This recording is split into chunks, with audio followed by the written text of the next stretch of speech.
pessoal, tudo bem? Meu nome é Carla Patrícia e hoje eu vim aqui para a gente conversar um pouco sobre as formas de resistência dos escravizados na escravidão. A escravidão foi um sistema de trabalho, digamos assim, que durou cerca de 300 anos no Brasil. Como foi que ela se estabeleceu? A escravidão no Brasil ela se estabeleceu por volta da década de 1530, quando as primeiras medidas efetivas de colonização dos portugueses elas foram efetivadas de fato no território brasileiro. E primeiramente a escravidão ela aconteceu com os índios, só que depois ela começou a ser substituída pelos africanos que foram chegando no Brasil através do tráfico negreiro. Como é que vai acontecer a escravidão? É porque ela vai acontecer a partir da demanda dos trabalhadores. Os portugueses eles não queriam ter esse trabalho braçal e como eles não achavam que era um trabalho adequado para eles, eles começaram a escravizar tanto os índios como os escravizados da África. Inicialmente, quando os portugueses chegaram, o principal mecanismo de trabalho utilizado era o escambo, que era um sistema de trocas entre os indígenas e os portugueses. Mas logo eles optaram por escravizar mesmo a população indígena e posteriormente foi substituída pelos escravizados vindos da África através do tráfico negreiro, como eu já falei. E a escravidão ela sempre foi um sistema muito cruel, que ela escravizou grande parte dos escravizados e acabou por gerar muitas problemáticas que elas ainda se encontram até hoje no cotidiano da gente, que a gente pode observar diversos fatores que ainda são herança desse período. Como exemplo, a pobreza, a violência, a discriminação que afeta os negros no Brasil é fruto desse período, porque ela ainda traz reflexo desse preconceito quanto esse grupo que foi colocado à margem da sociedade. Ela também não afetou somente a população negra. Essa população que foi colocada à margem e que sofre preconceito, discriminação, violência, ela também foi disseminada entre os indígenas. Os indígenas também são alvo desse preconceito que ainda hoje está enraizado no nosso país. Ela, como eu disse, foi implantada nas primeiras décadas de colonização e aconteceu nas décadas de 1530, quando os portugueses implantaram o sistema de capitanias hereditárias que precisavam de mão de obra para poder cultivar a cana-de-açúcar e para o desenvolvimento dos engenhos. Como eu já coloquei, os indígenas foram os primeiros a ser utilizados e posteriormente foram substituídos pelos escravizados africanos. E os escravizados africanos começaram a chegar no Brasil por volta da década de 1550. E à medida que a colonização do Brasil ela foi prosperando, a necessidade de trabalhador braçal foi aumentando. E com isso a escravidão, o comércio de escravos, ele começou a prosperar. Ou seja, sempre foi aumentando o número de escravizados porque era um sistema que demandava cada vez mão de obra. E para atender às demandas de produção de açúcar nos engenhos, foi preciso que eles colocassem cada vez mais trabalhadores para o cultivo da cana para poder produzir o açúcar. Só que a vida desses escravizados não era fácil, gente. Era muito, muito complicado, envolvia diversas problemáticas, porque os escravizados eles sofriam a violência dos seus senhores e até mesmo das autoridades coloniais. A jornada de trabalho era exaustiva, chegava a ser cerca de 20 horas por dia, e a alimentação também era bastante precária, não era o suficiente para um trabalhador braçal, e sempre tinha alguns acidentes que ocorriam nesse ambiente de trabalho, que deixava a pele do escravizado marcada para sempre, o olho perdia alguma parte do corpo. Nesse sentido, sempre tinha alguns acidentes que ocorriam no ambiente de trabalho. Só que esses escravizados eles não trabalhavam também somente nisso. Eles trabalhavam nas residências dos senhores de escravos, que ou seja, eles trabalhavam na casa grande, e também trabalhavam na cidade em diversos ofícios. Também existia essa variedade de atividades que eram exercidas por esses escravizados. E muitos deles, quando saíam para trabalhar, eles eram acorrentados para evitar que fugissem, que vai ser, mais na frente vocês vão entender que era o principal mecanismo de resistência ao sistema escravista, que foi a fuga, porque ela foi registrada em diferentes documentos e ela foi o principal mecanismo que eles encontraram para resistir a esse sistema que era muito degradante para eles. E os escravizados, como eu já falei, eles tinham essa posição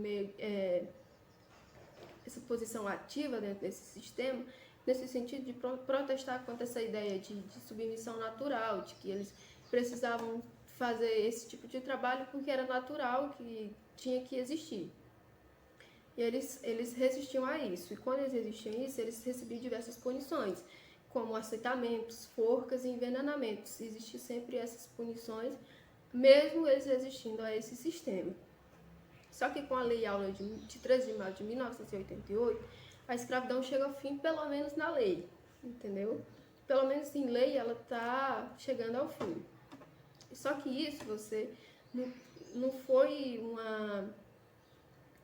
vamos dizer que uma atitude de boa-fé do governo. Teve ali um engajamento popular e a própria resistência dos escravizados contribuiu bastante para digamos que chegar ao fim dessa escravidão. E essa ideia de abolicionismo, que era essa ideia de chegar ao fim da escravidão, ela começa ali a circular a partir da Lei Eusébio de Queiroz em 1850 e ganha força a partir de 1870 com a proibição do tráfico negreiro.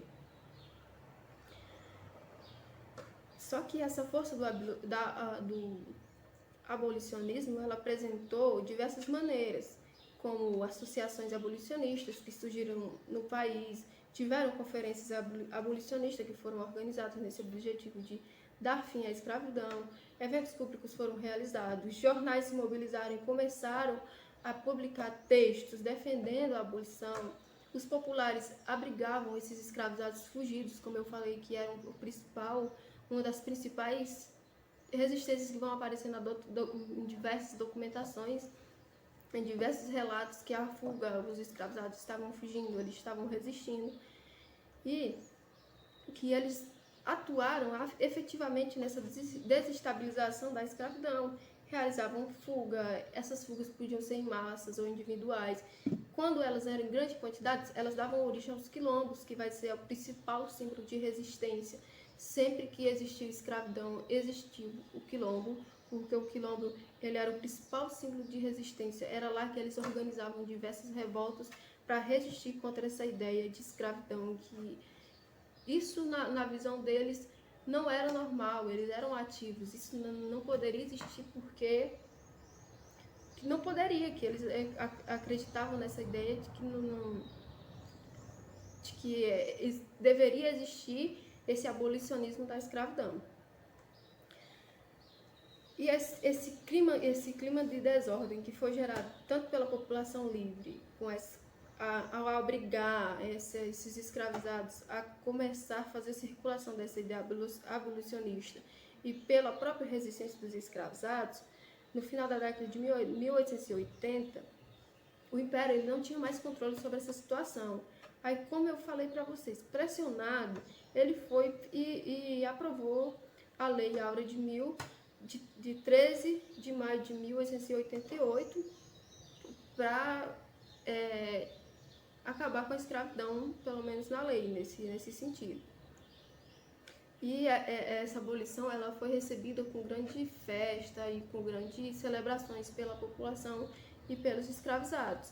Só que essa lei ela aboliu a escravidão, só que ela não teve nenhuma medida no sentido de suporte a esses novos libertos. Eles continuaram sendo vítimas do preconceito, da violência e sofriam com falta de acesso ao estudo e boas oportunidades, ou seja, eles continuaram à margem do sistema, eles estavam ali sempre à margem. Aí o que vai acontecer? A historiografia coloca o que é essa historiografia? É escrita da própria história.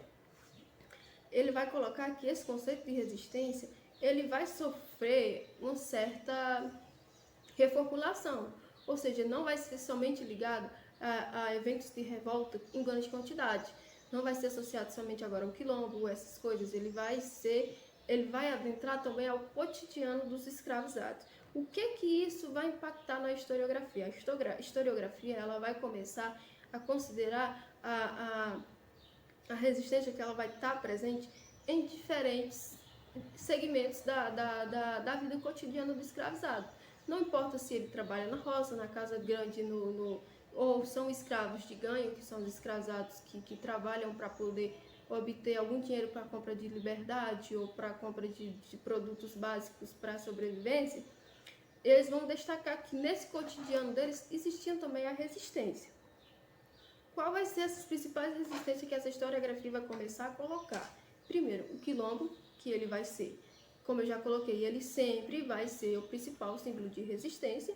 Aí tem um historiador conhecido que se chama Clóvis Moura, que ele vai escrever um trabalho em 1988, que ele vai colocar esse quilombo como principal força de resistência. Para ele, o quilombo ele foi capaz de provocar diversos desajustes nesse sistema da escravidão, que foi capaz de colocar o escravizado como indesejável como máquina de trabalho. E desse modo ele passava a produzir sua própria cultura de resistência, ou seja, ele estava resistindo ali, capaz de ser transformado como uma máquina indesejável no sentido no trabalho. Ele vai dividir, que vai colocar que essas resistências elas vão ser tanto passivas como ativas. Ativa vai ser aquela revolta mais, digamos que maior, ou seja, as revoltas que tinham uma propagação, digamos assim, como as revoltas citadinas, as guerrilhas que aconteciam nas matas e nas estradas, a participação em movimentos não escravos, que poderia produzir a possibilidade da liberdade e a própria resistência armada dentro do quilombo. Qual vai ser as passivas? As passivas vão ser os suicídios, a depressão psicológica que os escravizados sofriam, o assassínio dos próprios filhos ou de outros elementos escravos, ou a fuga individual ou coletiva e a organização de quilombos. Ou seja, vocês percebem, dá pra gente perceber aqui, que existiram diferentes formas de resistência nesse contexto. E elas estavam inseridas dentro do cotidiano dos escravizados da mais diferentes formas, seja no suicídio ou seja na revolta armada do quilombo, que vai ser uma forma de resistência que vai ter vai ser maior, digamos assim, em quantidade, digamos assim, porque quando você tem uma fuga individual, ela é mais passiva porque ali é somente um escravizado que está resistindo, que está indo contra a ideia de submissão natural que a historiografia coloca. Nós vamos ter uma historiadora também chamada Miriam Brito Knox Falside, que ela vai escrever um trabalho em 1995, que ela vai falar também que ela vai entender que o protesto escravo ele está presente nas fugas, nas revoltas e no meio gerado pela violência dos donos, nos suicídios, nos assassinatos, na inutilização do material de trabalho. Quando ela coloca inutilização do material de trabalho, ou seja, ele está adentrando até mesmo não, como a gente já colocou, está inserido nesse cotidiano do trabalho do escravizado. Ele vai ter um mau cuidado com o gado também, que ela vai colocar aqui, e até vai destacar que essa resistência quilombola, ela existiu até mesmo no Piauí. Só que se você for analisar o quilombo do Piauí em relação a outros quilombos que tiveram maior quantidade, esse quilombo no Piauí ele vai ser menor em questão de quantidade de pessoas, mas ele vai existir. E na verdade até hoje a gente possui território quilombola, principalmente aqui na nossa região de São Raimundo Nonato. Vai ter outra historiadora que vai ser do Piauí, Francisca Raquel da Costa. Ela vai escrever uma tese em 2014 que ela vai falar desses homens e mulheres escravizados que eles vão estar inseridos nesse sistema de trabalho escravista, mas que resistiam também de diferentes formas, até mesmo aqui no Piauí. Que ela vai dizer que os escravizados no Piauí eles também estavam resistindo, seja fazendo socializações, no planejamento de fuga, na gestão de bebida alcoólica, que não era permitida, e na burlagem das posturas municipais. O que são essas posturas municipais? Essas posturas municipais vão ser o principal mecanismo repressivo formal, que ele ainda vai reforçar o domínio senhorial dos senhores de escravos. Ou seja, essas câmaras municipais vai ser um elemento mais formal de repressão dos escravizados, que ainda vai reforçar um domínio que é mais informal, que é o domínio dos senhores de escravos. Os elementos formais de opressão, como eu já coloquei, são essas câmaras municipais. Qual vai ser a responsabilidade delas? Essas câmaras municipais, elas vão ter como funções desde obras urbanas, como saneamento, normas para a tranquilidade pública e a segurança coletiva da comunidade, e também a prevenção da moral pública. Também cabe a essas câmeras municipais ações preventivas contra jogos, fogos, batuques, danças estrepitosas e entre outros. E também que você pode perceber que aqui é o cotidiano da cultura do negro escravizado. Esses jogos, fogos e batuques e danças faziam parte dessa cultura, ou seja, a Câmara Municipal queria proibir isso porque o negro, nesse contexto, o escravizado é visto como um elemento total de atraso ao progresso do país, né?